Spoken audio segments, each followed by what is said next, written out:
They say miracles only happen in churches, but I've never believed that. Sometimes, they come to us in the most unexpected ways. Jack Mitchell stared out the window, his gaze following the soft drizzle of rain as it painted the world outside in muted shades of gray. His small house, tucked away on the outskirts of a quiet town, seemed almost as lonely as the man who lived within its walls. A veteran of war, Jack had seen his fair share of chaos and loss. But now, in the quiet moments of his life, there was a kind of stillness that gnawed at him, a sense of something missing. That something had been lost long ago, his youth, his sense of purpose, and the friends who had fought beside him. All he had left was the routine of the days, the distant memories of battles fought and promises made, and his loyal companion, Max, a German shepherd, sat beside him, his amber eyes scanning the empty porch. The dog had been his companion through it all, through the highs and lows, through the thunder and silence. Jack had no family left, no one but the dog. And yet, as he sat there, something strange tugged at his soul. It was just a feeling, a tug of fate, something that had been lingering just beneath the surface for a while now. The moment came so quietly, it was almost unnoticeable. The sound of a soft scrape against the wooden steps of the porch drew Jack's attention. He turned his head, expecting to see a stray animal or perhaps a wayward leaf blown by the wind. But instead, it was a dog that wasn't Max. This dog was smaller, with a patchy coat of fur, and yet there was something remarkably steadfast in its gaze. The dog approached Jack's porch with cautious steps, its nose sniffing the ground as it walked toward him. And in its mouth, it carried something. A red shoe. Jack blinked, staring at the oddity before him. The shoe was nothing special, a simple red loafer, worn at the edges, but there was something about it that felt important. The dog, with its eyes locked on Jack's, carefully placed the shoe at his feet, its head tilting slightly, as if waiting for something in return. For a moment, Jack was frozen. What could this mean? Why the shoe? The red stood out like a beacon in the otherwise dreary setting. He reached down, taking the shoe in his hands. The worn leather felt strange, as though it had been waiting for him to hold it. Max, ever the loyal companion, shifted his weight beside Jack, sensing his master's confusion. And then, as if the dog had been a messenger of some kind, it turned and walked away, leaving Jack alone with the shoe. It was a small, insignificant act, and yet it felt like more than that. It felt like the beginning of something he wasn't sure he was ready for. Jack stared at the red shoe in his hands, feeling the weight of it settle into his chest, as though it were a clue to something greater. He wasn't sure what it was, but he knew one thing for certain. This wasn't just a stray dog with a simple gift. This was fate knocking on his door, in the form of a dog and a red shoe. What happened next would change his life forever, in ways he could never have imagined. I still didn't understand why the stray dog had brought me the red shoe. I couldn't shake the feeling that something bigger was at play here. I sat on the porch, holding the shoe in my hands, staring at it as if it held the answers to questions I hadn't even asked yet. Max sat beside me, his head resting on my knee, sensing my confusion. The rain had stopped, leaving behind a quiet mist that hung in the air, giving everything an ethereal glow. I was about to stand up and go inside when the dog appeared again. It stood at the foot of the stairs, just as it had before, its eyes fixed on me with a look that seemed almost knowing. Then, as if on cue, it turned and trotted off, its small body disappearing into the fog. I didn't know what to do, but I knew I couldn't ignore this any longer. There was something about that red shoe that was calling to me. I stood up and, without thinking, followed the dog. My boots crunched on the wet gravel as I walked down the driveway, my breath visible in the cold air. The dog had disappeared into the trees, but I wasn't about to give up now. I needed to know where it had come from and why it had chosen me. As I ventured further, I felt a strange pull in my chest, a sense that I was being led somewhere, but I didn't know where. The wind had picked up again, rustling the leaves, as if nature itself was trying to whisper something in my ear. I walked through the mist, following the faint trail the dog had left behind. The further I went, the more the world seemed to fade away. It was as if I had stepped into another time, another place, where everything felt familiar yet foreign. After what felt like an eternity, I came to a small clearing. In the center was a dilapidated cabin, its wooden walls weathered and covered in ivy. It looked like it had been abandoned for years, maybe even decades. The roof sagged under the weight of time, and the windows were dark, like eyes that had long since closed. But there was something about the cabin that drew me in, something almost magnetic. I stepped forward cautiously, my hand still clutching the red shoe. The dog was nowhere to be seen, but I knew this was where it had led me. I pushed open the creaky door, the sound echoing in the stillness. Inside, the air was thick with dust, and the floorboards groaned beneath my weight. The room was sparse, with only a few pieces of old furniture covered in sheets. There was a fireplace in the corner, its hearth cold and empty. I looked around, my heart racing. Why had the dog brought me here? And why the red shoe? I walked further into the cabin, drawn to a small table near the back. On it was an old leather-bound journal, its pages yellowed with age. I couldn't resist. I picked it up, brushing the dust off the cover. It was strange, but the moment my fingers touched the journal, I felt a jolt of energy pass through me, like a spark had ignited in my chest. I opened the book, and the first page was covered in scribbled handwriting. "The red shoe is the key," it read. I blinked, rereading the words. It didn't make sense. What was the key? The next page contained more writing, but this time it was different. "You are the one. The shoe will lead you to the truth. Follow it, and you will find what you are looking for." My heart skipped a beat. What was I looking for? And how did the shoe fit into all of this? I turned the pages quickly now, desperate for more answers. But there was nothing more to be found. The journal was empty after that. I felt a mix of excitement and confusion. The journal, the shoe, the dog. None of it made sense, but I felt in my bones that I was on the verge of something important. I closed the book and looked around the cabin again. There was a sense of calm here, but also something else, something buried beneath the surface, waiting to be uncovered. I couldn't explain it, but I knew I couldn't leave without finding the truth. I had to keep going. I had to follow where the shoe was leading me. Just then, I heard a sound, a soft whimper. Max was at the door, his tail wagging, as if he had been waiting for me all along. I smiled, feeling a surge of warmth. The dog, the shoe, the journal. Maybe this was just the beginning. Maybe, just maybe, this was the moment everything was about to change. I stood there in the dim light of the cabin, my heart racing as I stared at the journal.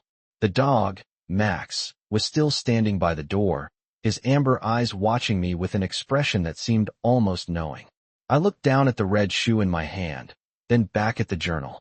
The words from the pages echoed in my mind. "The red shoe is the key. You are the one. The shoe will lead you to the truth. Follow it, and you will find what you are looking for." I could feel my pulse quicken. What was I looking for? And why was this shoe so important? My fingers brushed the worn leather cover of the journal again as if it could offer more answers. But there was nothing else. Only the faint scent of old paper and dust. I glanced at Max, who seemed to be waiting for me, as if urging me to keep moving forward. There was no turning back now. Whatever had brought me here, whatever the red shoe symbolized, I had to find out. I turned and walked out of the cabin, stepping back into the cool, misty air. The forest around me was silent, save for the occasional rustle of leaves in the breeze. Max padded silently beside me, his nose twitching as he sniffed the ground, guiding me forward. I didn't know where we were headed, but I felt that pull in my chest again, the same feeling that had driven me from my home and into the woods. The deeper I went, the more the world around me seemed to blur. The trees, the fog, the earth beneath my boots, it all felt like part of a dream. It wasn't long before we came to a small stream. The water flowed gently over the smooth rocks, its surface reflecting the pale light of the sky. I stopped for a moment, the sound of the water soothing my nerves. Max stopped beside me, watching the water carefully before turning to me. I felt the weight of the red shoe in my pocket and knew I had to keep going. As I crossed the stream, the mist seemed to lift, and ahead of me, I saw something that made my breath catch. A small, wooden bridge arched over another stream, its weathered boards looking as if they had been there for centuries. Beyond the bridge was a clearing, where the trees parted just enough to reveal a large stone structure. It was old, but it was not a ruin. It looked almost as if it had been forgotten by time, standing there, waiting to be discovered. My heart skipped a beat. I knew, somehow, that this was the place I was meant to find. The red shoe had brought me here. I crossed the bridge, my boots creaking on the old wood, and stepped into the clearing. The stone structure before me was covered in moss, its walls thick with age.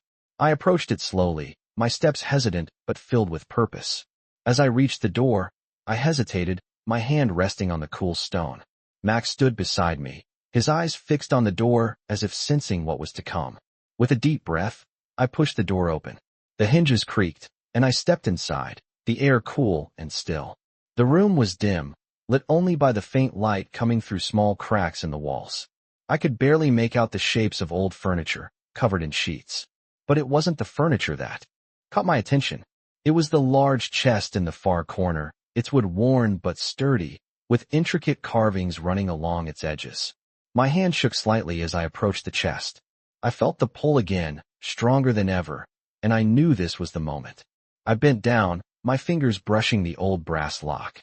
The key to the chest was inside me, somewhere in the back of my mind, like a memory I had forgotten.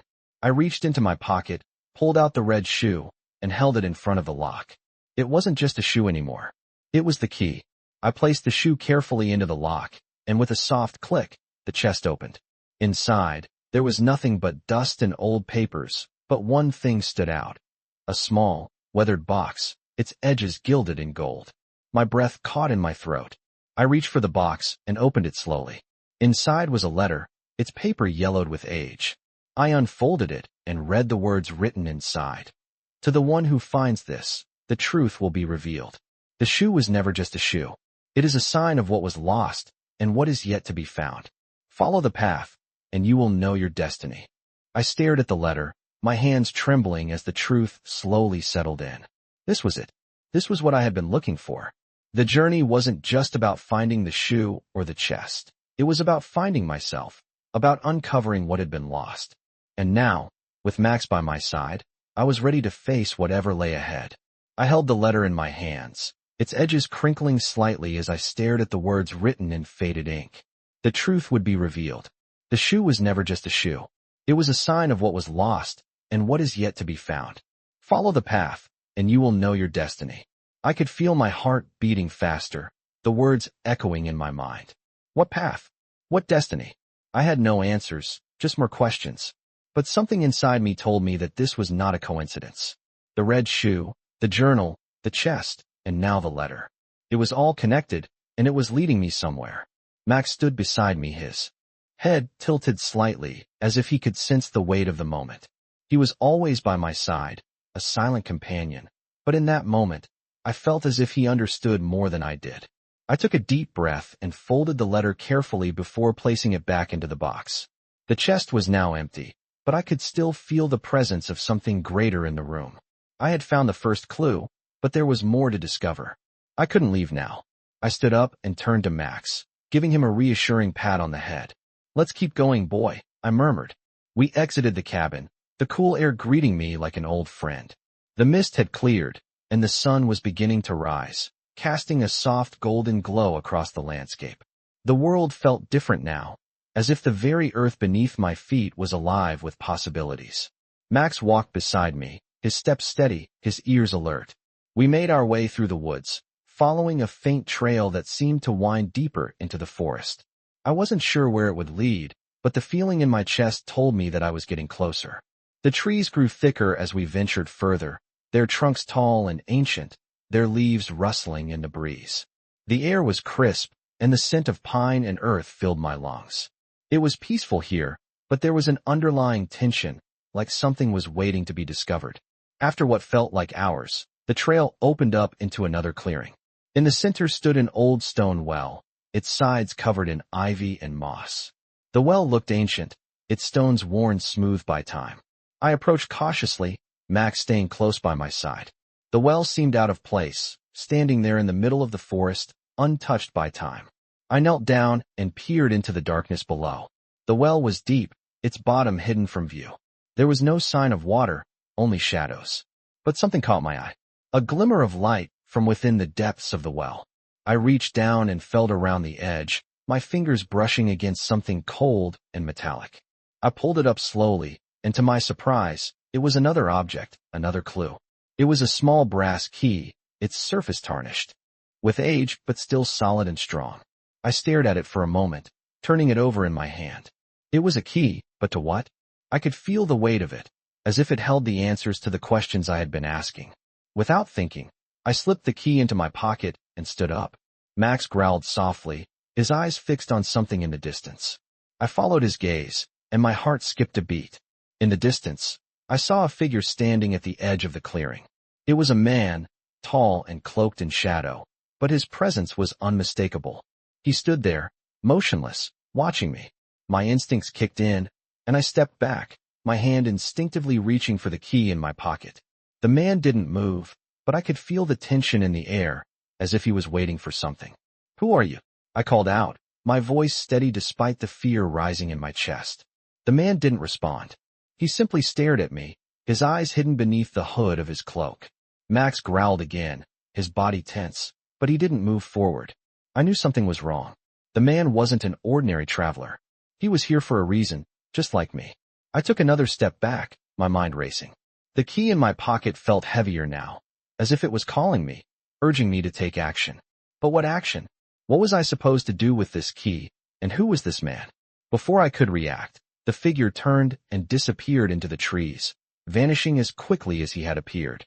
I stood there for a moment, my heart pounding in my chest. Max's growl faded into silence, and the forest seemed to return to its peaceful state. But the unease remained. The man had been a part of this mystery, and now I knew I had to follow the path. The key had led me here, and the man's presence was the final piece of the puzzle. I had to find out who he was and what he knew. I took a deep breath and started walking, the key clutched tightly in my pocket, knowing that my journey was far from over. Max trotted beside me, his ears alert, as if sensing the uncertainty that still lingered in the air. The truth was out there, and it was waiting to be uncovered. I walked deeper into the forest, the key still heavy in my pocket. Max walked beside me, his paws light on the forest floor, his senses sharp. There was something unsettling about the man I had seen earlier, but his disappearance had only raised more questions than answers. I didn't know who he was or why he had appeared, but I knew his presence was somehow tied to the mystery I was unraveling. The journal, the shoe, the key. Everything felt like a puzzle, and I was determined to solve it. As I continued along the winding path, the forest seemed to close in around me. The trees grew thicker, their branches twisting above like ancient fingers reaching toward the sky. The air was cool and crisp, the scent of pine and earth thick in the air. I could hear the occasional rustle of leaves and the distant call of birds, but the world felt eerily quiet. Max, who had been walking beside me, suddenly stopped. His ears pricked, and his nose twitched as he sniffed the air. I stopped too, my hand instinctively reaching for the key in my pocket. Max's body was tense, his gaze fixed on something up ahead. I followed his gaze and saw it, another figure standing in the distance, just beyond the trees. It was a woman this time, tall and cloaked, her face hidden beneath a dark hood. She stood motionless, just like the man before her, watching me. I felt my heart rate increase as I tried to make sense of what was happening. Was she the same as the man? Was she here for the same reason? Max let out a low growl, his body coiled, ready to move if needed. I stood still, unsure of what to do. The woman didn't move, but I could feel her gaze on me, heavy and knowing. She knew something I didn't, something that was hidden, something that had brought me here. I took a deep breath and stepped forward cautiously, my eyes never leaving her. "Who are you?" I called out, my voice steady despite the unease in my chest. There was no response, just silence. I took another step forward, my hand resting on the key in my pocket. I could feel it, like it was calling me, urging me to go. Closer. The woman's figure seemed to blur as the mist thickened around her. It was as if the very air was shifting, folding around her presence, making her more elusive, like a mirage that would vanish at the slightest movement. I didn't know if I should keep moving forward, or turn back, or even if I could turn back. Everything about this felt wrong, yet I couldn't stop. The pull was too strong. Max growled again, more urgently this time. His eyes never left the woman, his body tense and ready. I stopped in my tracks, wondering what to do. And then, without warning, the woman turned and walked into the mist, disappearing as quickly as she had appeared. I stood there for a long moment, my breath coming in shallow gasps, trying to process what had just happened. My heart was pounding in my chest, and I felt a mix of fear and awe. The forest around me seemed to hold its breath, waiting for the next move. Max looked up at me, his expression softening. It was as if he was telling me that it was okay to keep going. I didn't understand what was happening, but I knew I couldn't stop now. The key was still in my pocket, the red shoe was still in my mind, and the journey wasn't over. Whatever this was, it was all leading somewhere, and I had to follow it. I took a deep breath and stepped forward again, my feet steady on the path ahead. Max trotted beside me, his tail low but his steps unwavering. We moved deeper into the forest, past the spot where the woman had vanished. The mist hung thick in the air, wrapping everything in a dreamlike haze. The trees loomed around us, their branches like twisted arms, guiding us forward. It wasn't long before we came to another clearing. This one was different. In the center stood a large stone altar, its surface worn by time and weathered by centuries. It was ancient, yet somehow, it felt as if it had only just been uncovered. The air around it felt charged, like something was waiting to happen. I stepped closer, my fingers brushing the rough stone. Max stood beside me, his eyes focused on the altar. There was a sense of reverence in the air, a quiet, almost sacred energy that filled the space. I felt it in my bones. This was it. The altar was the final piece of the puzzle. I had been led here for a reason, and now I knew I had to act. I reached into my pocket and pulled out the key. The brass was cold to the touch, its surface smooth but heavy with meaning. As I held it, I could feel the weight of the moment. The truth was just within reach. I placed the key in the center of the altar, the stone cold beneath my fingers. The moment I did, there was a low hum in the air, a vibration that seemed to come from the ground itself. The altar shifted slightly, and a section of the stone slid away, revealing a hidden compartment beneath.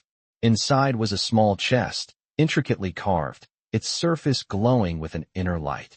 I reached down and opened the chest, my hands trembling as I lifted the lid. Inside, I found what I had been searching for, a small, golden pendant, its design ancient and intricate, glowing softly in the dim light. I held it in my hands, my heart racing as I felt a deep connection to it. This was it, the missing piece, the truth I had been seeking. The pendant was the key to everything. The mystery was solved. The journey was over. I stood there, the golden pendant in my hand, feeling the weight of it more than its physical presence. The light from the forest filtering through the trees seemed to reflect off the surface of the pendant, casting a soft glow. I could almost feel its energy pulsing in my palm, like a heartbeat. This was the missing piece of the puzzle, the key to understanding everything that had led me here. As I held the pendant, a sense of clarity washed over me. The strange events, the journal, the red shoe, the man, and the woman had all been leading to this moment. I had followed the clues, each one pushing me further down a path that felt both familiar and foreign. Max stood beside me, his amber eyes fixed on the pendant, and for a moment, I felt like he knew exactly what it meant. His calm presence was a steadying force as I processed what was happening. The pendant was more than just an artifact. It was a symbol of something greater, something that tied me to the past, to the present, and to the unknown future that awaited. I tucked it carefully into my pocket, my heart still racing from the discovery. It was time to leave the altar behind, but I couldn't shake the feeling that there was more to uncover. I turned around, but as I did, I felt a shift in the air. The forest around me seemed to come alive, the rustling leaves and the distant calls of birds growing louder. I looked up, and there, standing in the shadows just beyond the clearing, was the figure of the man once again. He didn't move, didn't speak, but his presence was unmistakable. Max growled softly, his body tensing as he sensed the man's approach. I wasn't afraid, but there was a deep unease that settled in my chest. Who was he, and what did he want? The man remained still, as if waiting for something, for me to make the first move. I couldn't bring myself to speak, but the pull to understand, to know the truth, was too strong to ignore. I took a tentative step forward. "Who are you?"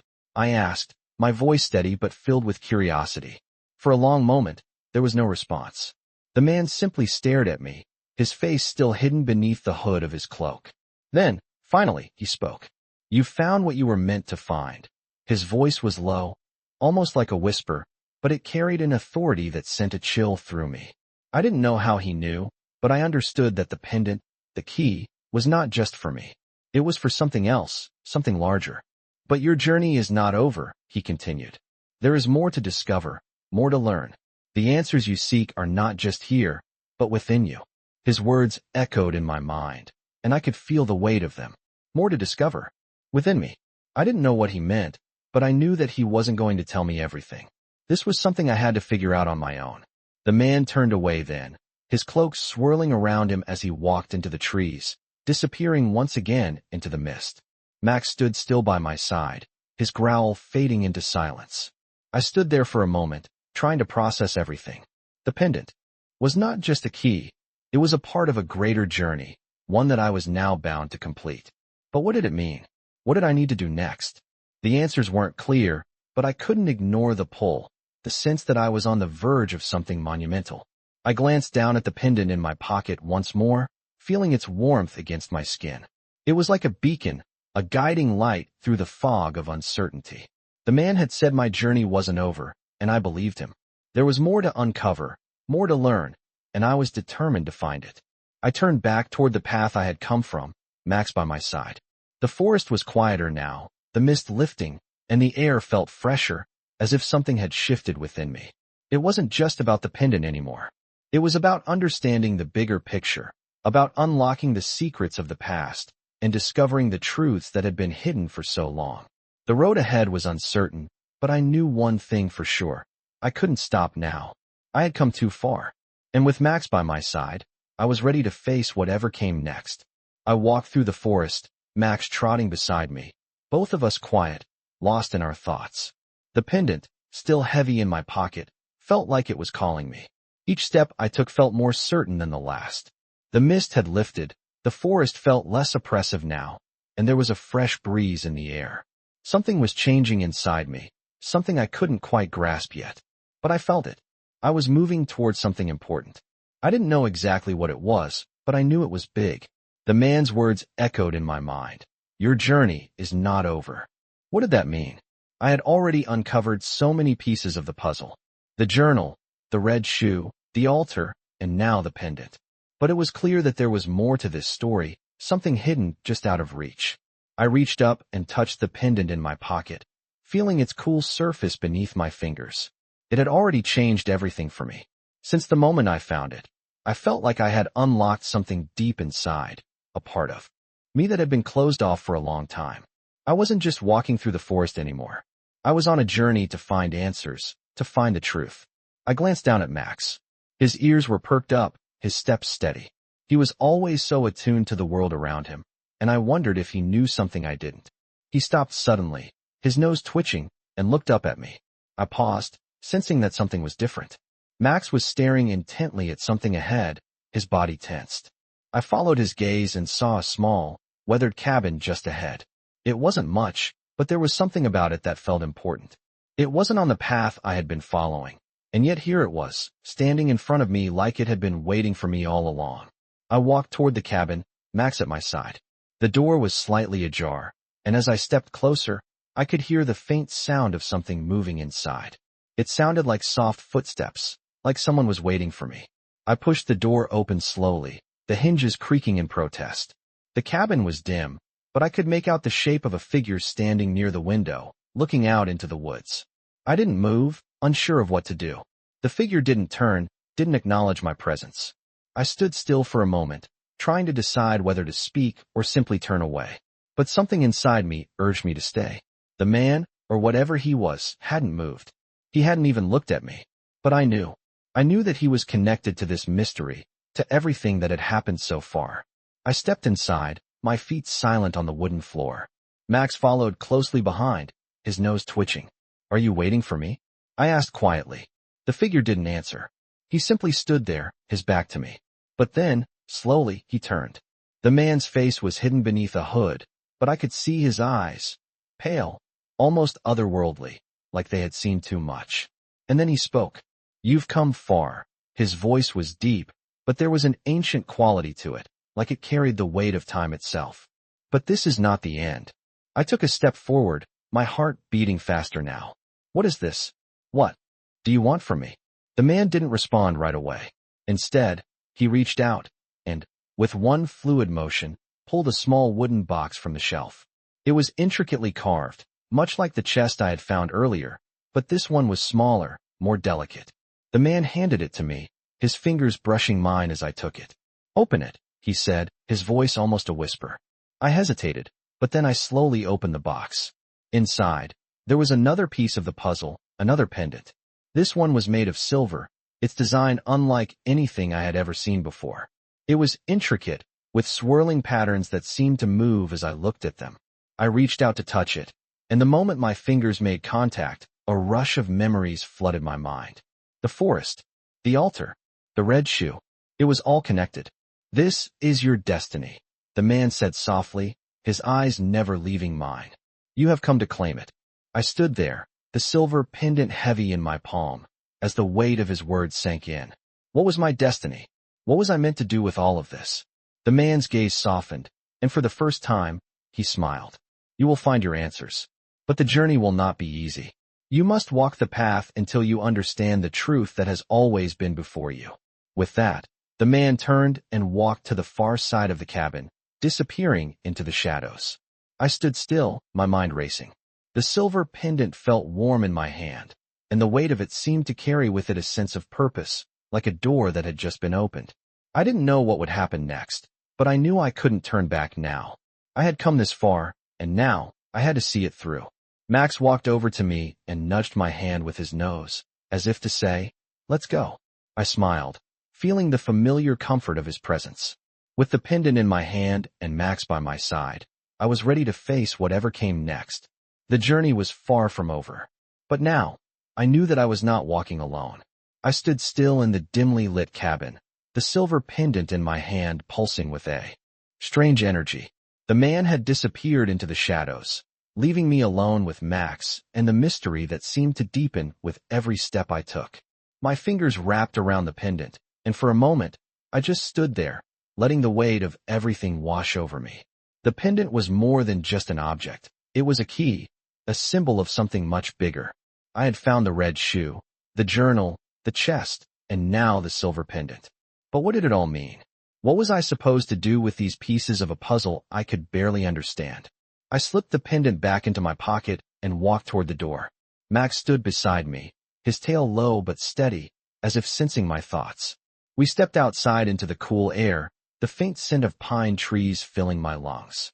The mist had cleared, and the sky above was now a soft gray, the clouds heavy with the promise of rain. The forest around us felt different, more alive, as if the very trees were waiting for something to happen. Max padded ahead of me, his nose twitching, and I followed without thinking, the path ahead somehow more familiar than it had ever been. The deeper we went into the woods, the more the world seemed to fade away. The air grew thicker, the trees stretching higher, their branches twisting like ancient arms reaching out for something. I didn't know how far we were going, but I could feel it, a pull, a sense that I was on the verge of something. It was as though the forest itself was guiding me, and Max was leading the way. The quiet seemed to deepen as we moved forward, the only sound the soft rustle of leaves beneath our feet. It was peaceful, but there was an undercurrent of tension, as if the forest was holding its breath. Then, just as I thought I could walk no further, the trees parted, revealing a clearing up ahead. In the center stood an old stone tower, its surface weathered and covered in ivy. The tower looked like it had been there for centuries, forgotten by time, standing tall against the encroaching wilderness. I felt my heart skip a beat. This was it, the place I had been walking toward, without even knowing it. I could feel the energy around the tower, like it was waiting for me. Max stopped at the edge of the clearing, his body stiff with alertness. I walked forward slowly, my breath shallow, each step feeling heavier than the last. The closer I got to the tower, the more I could feel the pull of something deep inside me, like it was calling to me, drawing me closer. I reached the base of the tower and looked up. The stones were worn smooth, their surface cracked and aged, but the tower still stood, a silent sentinel in the heart of the forest. I felt as though the answers I had been searching for were inside, waiting for me to find them. I placed my hand on the stone, and the moment I did, I felt a warmth spread through my fingers. The tower seemed to hum with energy, and I could hear a faint whisper, like the wind itself was speaking to me. Max growled softly beside me, his body tense as he too felt the shift in the air. I knew we had to go inside. I stepped forward, my hand still resting on the stone, and as I did, the door of the tower creaked open. It was as though the tower itself was inviting me in. I took a deep breath and stepped inside, Max following closely behind me. The interior of the tower was dark, the only light coming from the faint glow of the pendant in my pocket.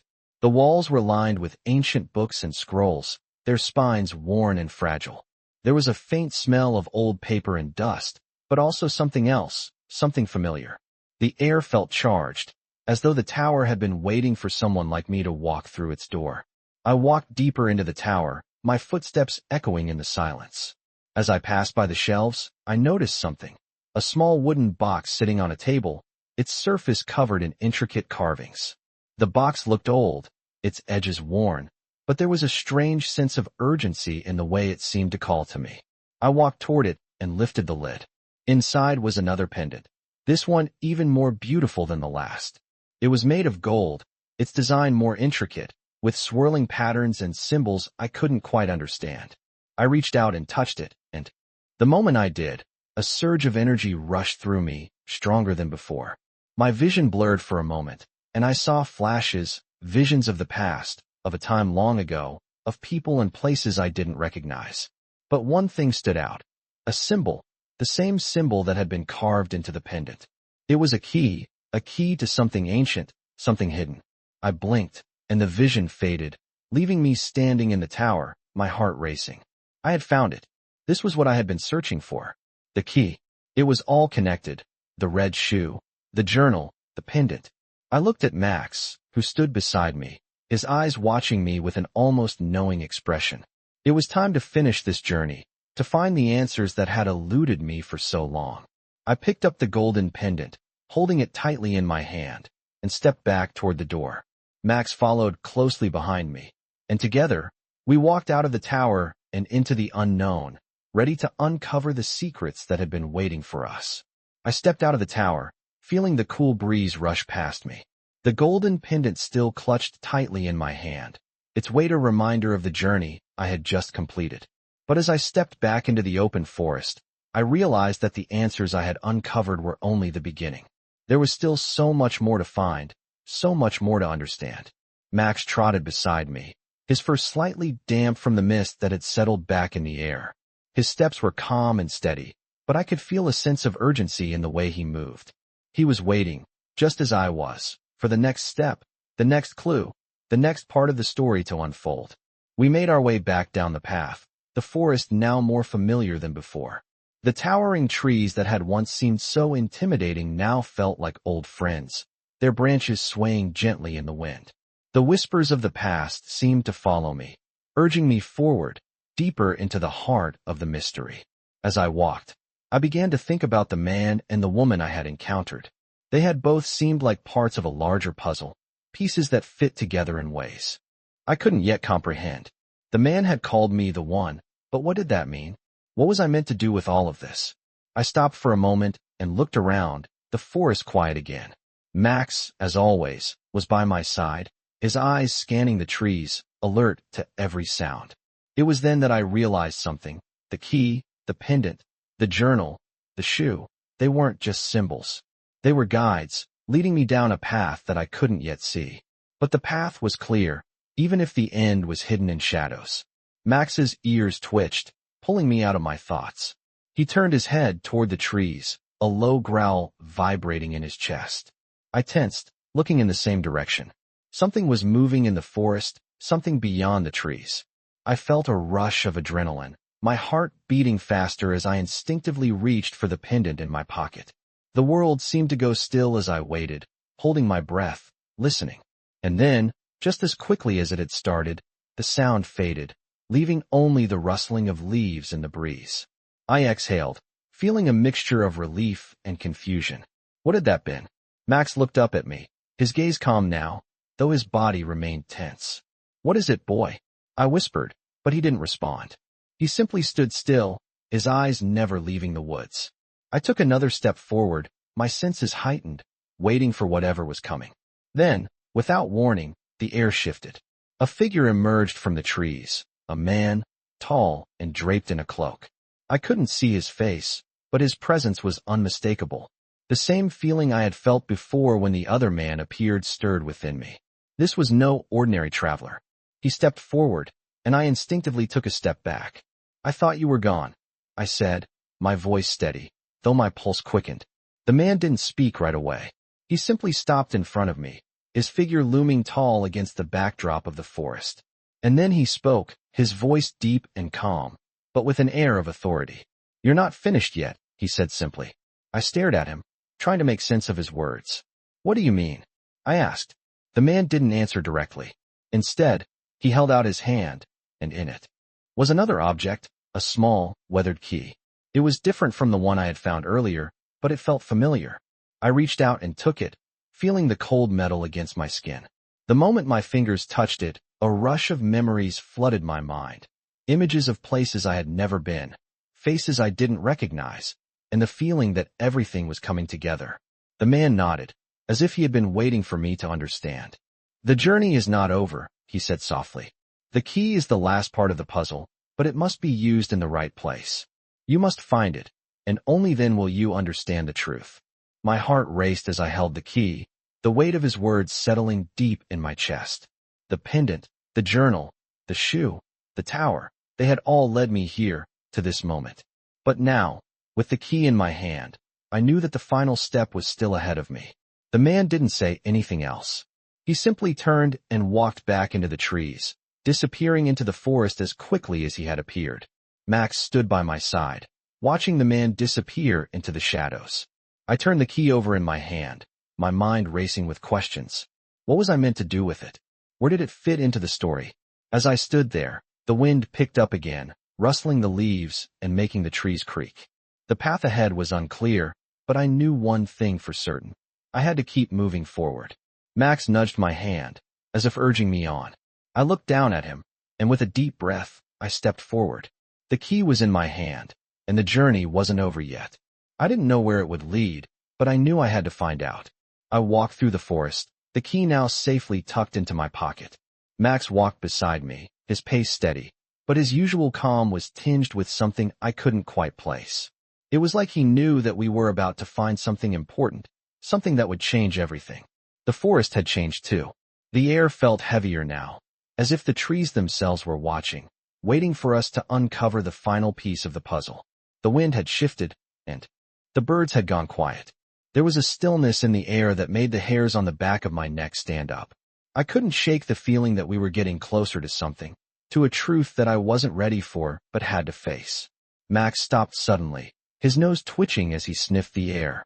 I stopped beside him, my heart skipping a beat. He had never acted like this before, and I couldn't tell if it was because of the approaching storm or because something was drawing near.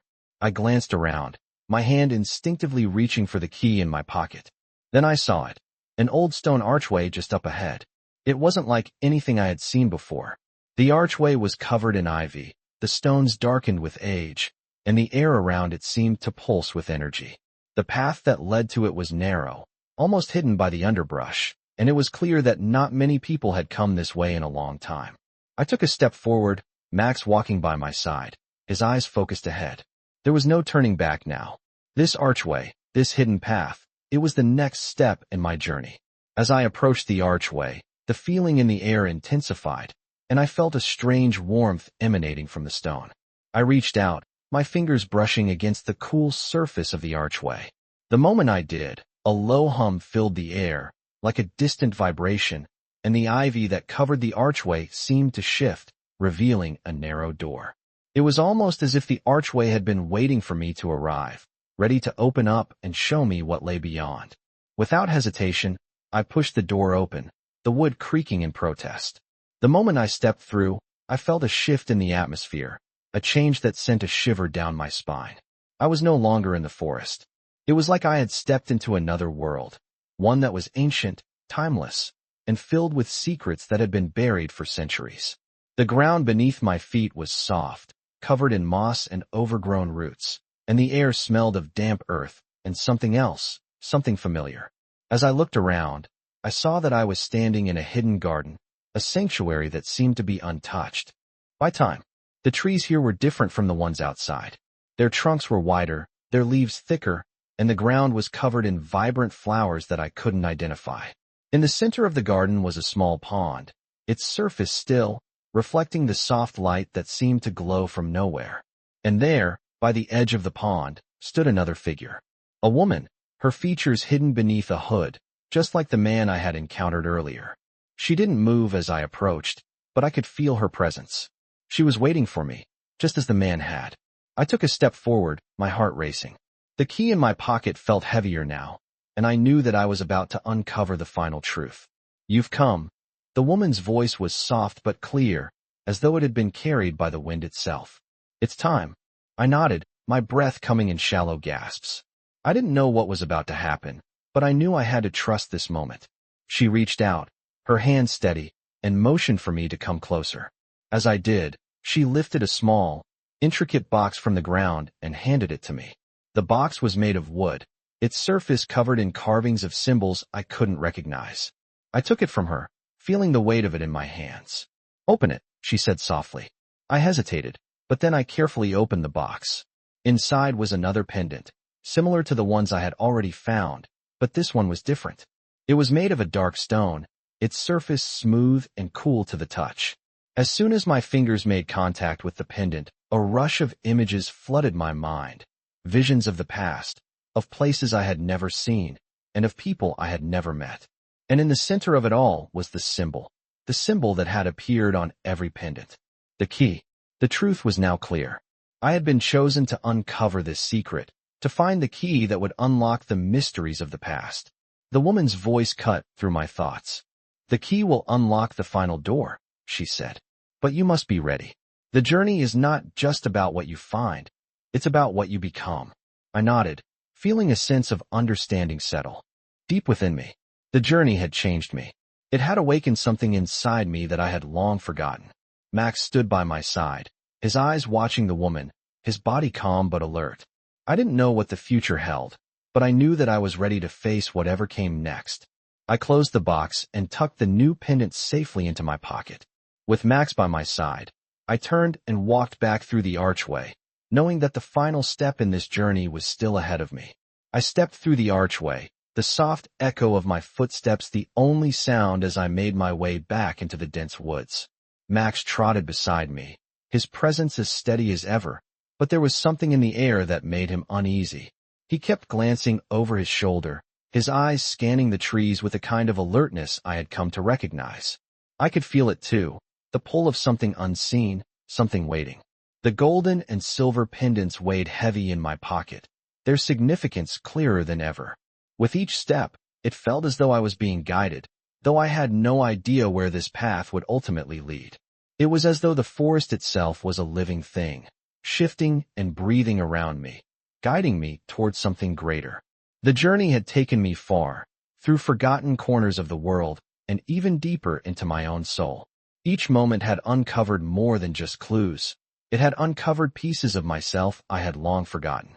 The man and the woman, the key, the pendants, and the symbols, they all meant something, and now I was finally starting to understand what that was.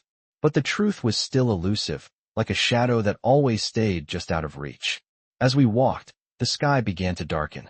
The mist from earlier started to roll back in, creeping over the path like a slow-moving tide. It was almost as if the forest was closing in, preparing for something. I could feel the temperature drop, the air becoming thicker with every passing moment. Max growled softly again, his fur standing on end as we neared a small clearing up ahead. I stopped in my tracks, instinctively reaching for the pendants in my pocket, feeling the weight of them. The clearing was bathed in a soft, ethereal light, but there was something unsettling about it. The trees surrounding the area seemed to bend inward, as if they were keeping something hidden. And in the center of the clearing stood a stone pillar, ancient and worn with age, its surface covered in moss and lichen.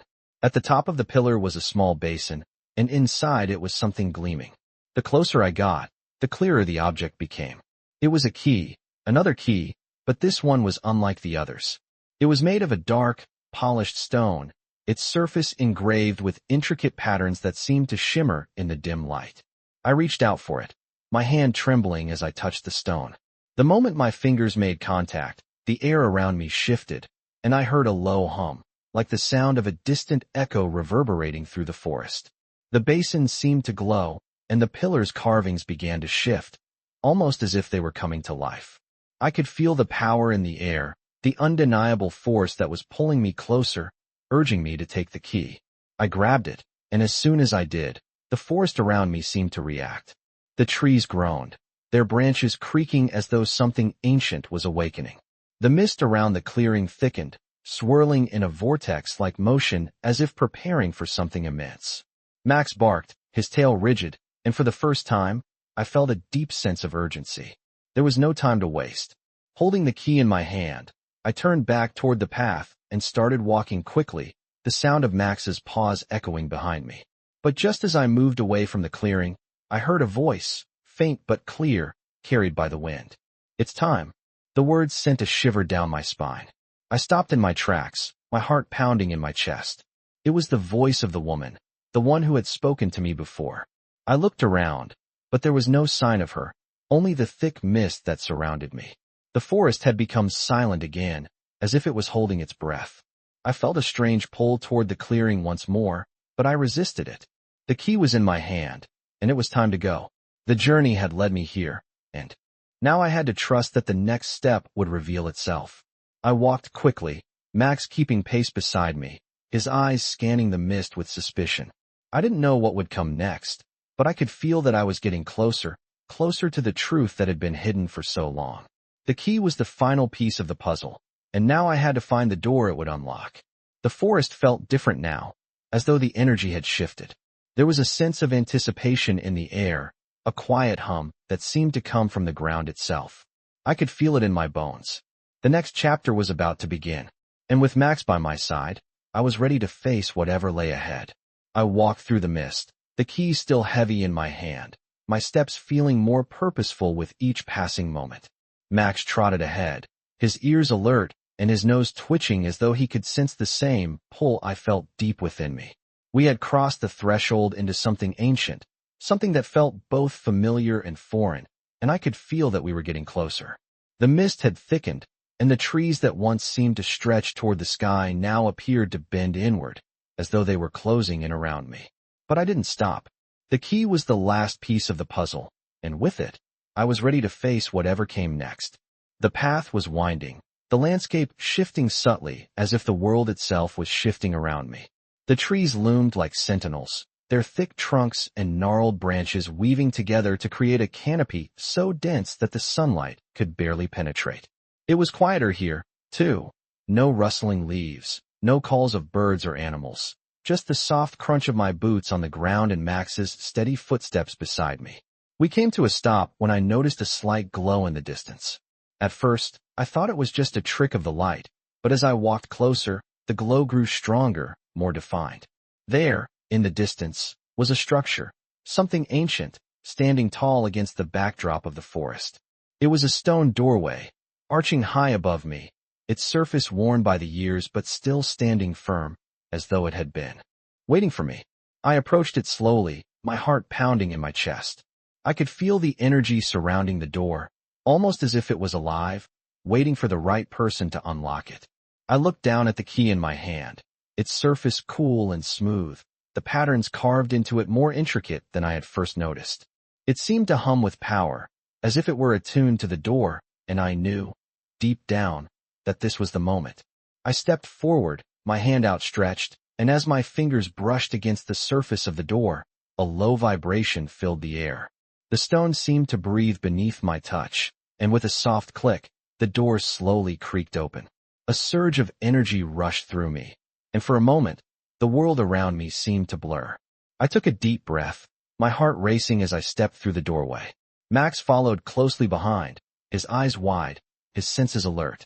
The air inside was different, cooler and thicker with a strange energy.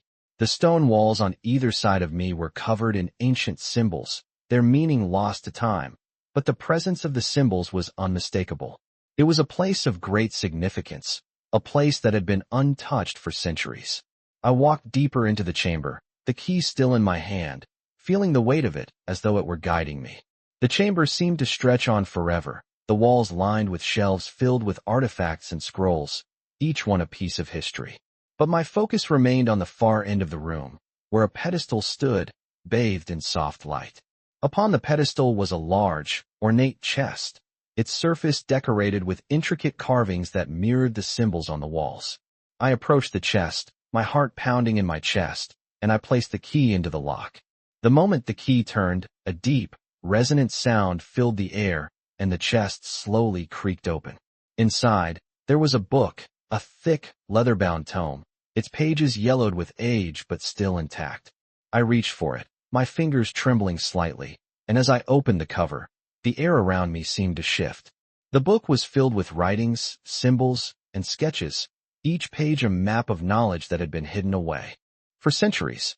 But as I flipped through the pages, one word stood out to me, written in the same language as the symbols on the walls: destiny. I felt a rush of emotion wash over me as I read the word, my mind racing with possibilities.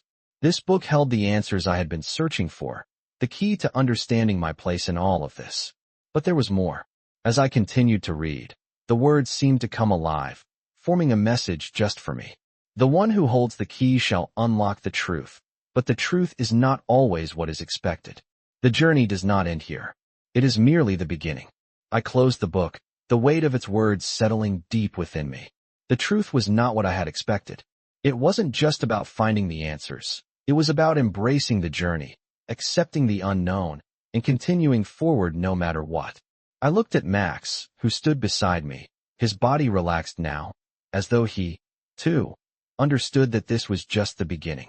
Together, we had uncovered the first layer of the mystery, but the path ahead was still unknown. With the book in my hand and the key still in my pocket, I knew there was more to discover, more to uncover. The journey was far from over, and I was ready to face whatever challenges lay ahead. I walked slowly out of the chamber, the book still clutched tightly in my hands. Max trotted beside me, his eyes scanning the path ahead, sensing the shift in the air just as I did. The weight of the moment hung heavy around us, but there was no turning back now. The journey was far from over, but every step I had taken had led me to this point. The book had spoken the truth. There was more to discover, more to understand. The air outside was cooler now, the mist thick once again, swirling around the trees in a way that felt almost deliberate, as if the forest itself were alive. The sounds of the woods had returned, but there was an undercurrent of something deeper, something ancient. It wasn't just the book that held the key to this mystery. It was everything. The pendant, the journal, the red shoe, the symbols. All of it had been leading me here, guiding me through a labyrinth of unknowns. But now, I knew that it was not just about finding answers. It was about discovering the meaning behind each clue, each step. The world around me seemed to hum with energy, like it was waiting for something to happen, something to be unlocked. I stopped at the edge of the clearing, the book now resting in my pack, its presence still heavy with promise. Max paused as well, his ears twitching, his gaze fixed on the horizon. The mist was growing thicker, the trees darker, as if the forest were closing in on me. Yet, I felt no fear. There was an unspoken understanding between Max and me. We were on the verge of something significant, something that would change everything. As I looked ahead, I saw it. A figure, standing at the edge of the forest, partially hidden by the mist. It was the same cloaked figure I had seen before, the one who had guided me this far. He didn't move as I approached, but his presence was unmistakable. He had been watching, waiting for me. I took a deep breath, my heart pounding in my chest. "What do you want from me?" I called out, my voice steady but filled with questions. The figure did not speak at first, but slowly, he stepped forward, his cloak flowing behind him like a shadow in the mist. When he spoke, his voice was calm, but there was a weight to it, as though every word carried the wisdom of ages. "You've come far," he said softly, "but you are not yet ready." My pulse quickened. Not ready for what? I asked, confusion and frustration building inside me. The man raised his hand, gesturing toward the forest around us. "The journey you are on is not just about discovery," he said. "It's about understanding your place in all of this. The key you carry, the pendant, it is not just an object. It is a part of you, a part of something far greater." I looked down at the pendant in my pocket, the weight of his words sinking in. The key was not just a physical object. It was a symbol, a connection to something deeper, something larger than myself. But what is it leading to? I asked, my voice barely above a whisper. The figure's eyes, hidden beneath his hood, seemed to soften, as if he understood the uncertainty in my question. It is leading you to the truth, he replied. But the truth is not always what it seems. There are layers to this world, layers you have yet to uncover. You must be willing to face them all. I nodded, though part of me still didn't understand. There was so much left to discover, so many unanswered questions. What do I do now? I asked, my voice steady despite the storm of thoughts racing through my mind. The figure stepped closer, and for the first time, I saw his face. It was weathered, marked by time, but his eyes were clear, filled with purpose. Now, you walk the path, he said. You have the key, but it is not enough to simply hold it. You must open the door. You must be ready to face what lies beyond. He turned and gestured to the mist ahead.